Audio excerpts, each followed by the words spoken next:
जय हिंद। कैसे आप सभी अच्छे ही होंगे। देखिए, हमने पिछली वीडियो में क्या पढ़ा था। पिछली वीडियो में एनसीईआरटी का क्लास 6 का चैप्टर 1 पढ़ा था। उसमें क्या लिखा, भोजन हमें कहाँ से मिलता है। अब इसी का एक एनसीईआरटी क्लास 6 का चैप्टर 2 है, भोजन के घटक। तो भोजन के घटक कौन कौन से होते हैं, तो भोजन घटक में क्या क्या पढ़ेंगे, पहले उस बारे में हम लोग पढ़ लेते हैं थोड़ा। देखिए, भोजन घटक में पढ़ेंगे कार्बोहाइड्रेट और इसके प्रकार, ठीक है। प्रोटीन, वसा और प्रोटीन और विटामिन। विटामिन हमारे शरीर में क्या काम करता है, प्रोटीन की आवश्यकता क्यों है, और वसा, वसा का क्या कार्य है। खनिज लवण और आहारी रेशे। खनिज लवण हमारे शरीर में किस प्रकार पोषक तत्वों की पूर्ति करते हैं। हमारा संतुलित आहार क्या होना चाहिए, कि हम क्या खाएं कि हमें संतुलित आहार, कि हमें मिक्स वेज, जैसे सिर्फ अगर चावल खा लेंगे, सिर्फ चावल से तो पूरा संतुलित आहार मिल नहीं जाएगा। ना हमें सिर्फ चावल खाने, ना प्रोटीन मिल जाएगा, ना वसा, ना विटामिन, खनिज लवण, आहारी रेशे, हमें ये सब चाहिए। तो ये सब चाहिए, तो इन सभी के लिए जो जो इन पादपों में होता है, जंतुओं द्वारा में जो भी मिलता है, विटामिन है, विटामिन मिलता है, कार्बोहाइड्रेट मिलता है, वसा मिलता है, जो भी मिलता है, तो उन सभी से प्राप्त करेंगे थोड़ा थोड़ा, तब जाके हमारा क्या बनता है, संतुलित आहार, बैलेंस डाइट।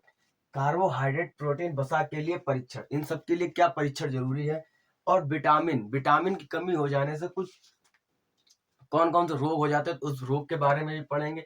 और एक अभावजन्य रोग हो जाते हैं। अभावजन्य रोग भी यही इसी कारण हो जाते हैं, जैसे बेरी बेरी रोग, एग्जाम्पल ले लेते हैं बेरी बेरी रोग। बेरी बेरी रोग हो जाता है, तो ये अभावजन्य ही रोग होता है, ठीक है। ये अभावजन्य रोग होता है, इसे नोट कर लीजिए, फिर थोड़ा आगे बढ़ते हैं।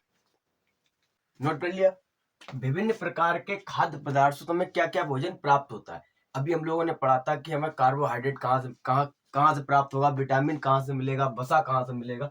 तो देखिए, विभिन्न प्रकार के खाद्य पदार्थ में कहाँ से प्राप्त होते हैं। खाद्य प्राप्त करने के दो ही स्रोत हैं, पादप द्वारा और जंतुओं द्वारा, ठीक है। एक तो प्लांट है और दूसरा जंतु है।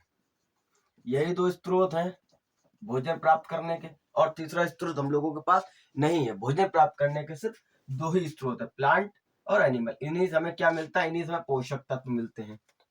इन्हीं से हमें पोषक तत्व मिलते हैं। पोषक तत्व हमें क्या क्या मिलते हैं, जो हम व्यंजन जो ग्रहण करते हैं, व्यंजन हमारे क्या क्या है, हम अपनी दिनचर्या में लगभग क्या खाते हैं, दाल चावल रोटी सब्जी मांस अंडे, लगभग यही खाते हैं। इसके अलावा क्या खाते हैं, यही खाते हैं, ठीक है।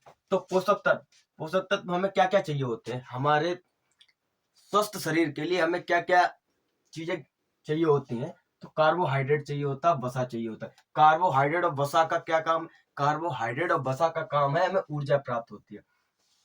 कार्बोहाइड्रेट और वसा से हमें ऊर्जा प्राप्त होती है, ठीक है। और प्रोटीन और विटामिन, प्रोटीन और विटामिन हमारे शरीर में क्यों जरूरी है। प्रोटीन और विटामिन के लिए हम लोगों को इसलिए जरूरी है, कोशिका निर्माण में सहायक होती है। जो भी कोशिका है हमारे शरीर में, उन सभी का निर्माण किसके द्वारा होता है, तो प्रोटीन और विटामिनों से हमें कोशिका में निर्माण होता है। और रहते हैं अमीनो, अमीनो अम्ल और खनिज लवण। ये रोग प्रतिरोधक क्षमता बढ़ाते हैं। इम्यूनिटी पावर अगर बढ़ती है तो इन्हीं से बढ़ती है। अमीनो अम्ल और खनिज लवण से ही हमें प्राप्त होता है, ठीक है। ये नोट कर लीजिए, फिर आगे कराते हैं। देखिएगा, कार्बोहाइड्रेट, कार्बोहाइड्रेट दैनिक जीवन में ऊर्जा प्राप्त करने के लिए अत्यंत आवश्यक है। ऊर्जा प्राप्त करने के लिए अत्यंत आवश्यक है, क्योंकि यह हमें कार्बोहाइड्रेट शरीर में पोषक तत्व की 60 से 65% की पूर्ति हमारी कार्बोहाइड्रेट ही करता है। लेकिन कार्बोहाइड्रेट ऊर्जा का द्वितीयक स्रोत है, प्राइमरी स्रोत नहीं है।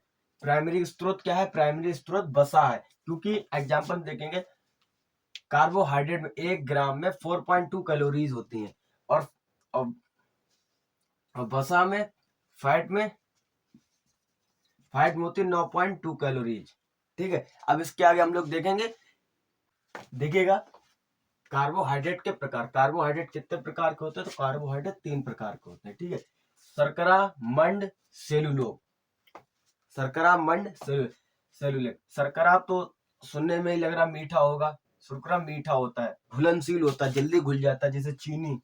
अंगूर में भी शर्करा होता है, ठीक है, जैसे चीनी। ग्लूकोज, जैसे अंगूर, ग्लूकोज जो है, एक ग्लूकोज, ग्लूकोज अंगूर में भी होता है, और ग्लूकोज हमारे ब्लड में भी होता है, मानव ब्लड में भी ग्लूकोज होता है। ठीक है। कार्बोहाइड्रेट का दूसरा प्रकार है मंड। मंड क्या होता है? ये अधिक मीठे नहीं होते, ये मीठे देर से घुलने वाले तत्व होते हैं। देर से घुलने वाले कैसे? चावल है, आलू है, आलू है, साबूदाना हो गया, तो ये सब देर से घुलते हैं, एकदम नहीं घुल जाते। पानी में उबालते हैं कि क्या चावल एकदम घुल गया, टाइम लेता है 5 मिनट 10 मिनट जो भी लेता है पकाने में, और चीनी डालो घुमाओ खत्म। तो उसे शर्करा कहते हैं, जो घुलनशील होते हैं और मीठे होते हैं। ठीक है। मंड अधिक मीठे नहीं होते और देर से घुलने वाले होते हैं, और जैसे चावल, आलू, साबूदाना। अब एक होता है सेलुलोज।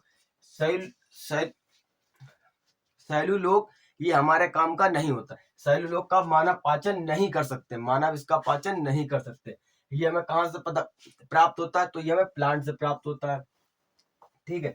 जैसे आपने देखा धोती, कपड़ा, जो भी कपड़े हैं, कागज है, ये सब किससे बने होते हैं? तो ये सब सेलुलोज से ही बने हुए होते हैं। अपने धोती, कपड़ा, कागज, नोट चलाते हैं जो हम लोग 500 के 1000 के तो बंदी हो गए, 2000 के आए थे वो भी बंद हो गए, 100 200 500 इस समय कितने नोट चल रहे हैं? 10 का, 20 का, 50 का, 100 का, 500 का। तो ये सभी नोट काय के बने हुए होते हैं? तो ये सारे नोट बने होते हैं सेलुलोज के। तो देखिए कार्बोहाइड्रेट आप समझ गए होंगे कार्बोहाइड्रेट क्या होते हैं। तो अगले बार में हम लोग पढ़ेंगे प्रोटीन के बारे में, कि प्रोटीन हमें किससे मिलता है, प्रोटीन से हमें क्या क्या होता है। अभी हम लोगों ने देखा कार्बोहाइड्रेट में हमें 60 से हमारे शरीर को पोषक 60 से 65% पोषक तत्व का कौन देता है? कार्बोहाइड्रेट देता है। अब प्रोटीन हमें कितना देता है, प्रोटीन हमें कहाँ से मिलता है, तो इस बारे में हम लोग अगली वीडियो में पढ़ेंगे। ठीक है। आज के लिए इतना ही, मिलते हैं अगली वीडियो। जय हिंद।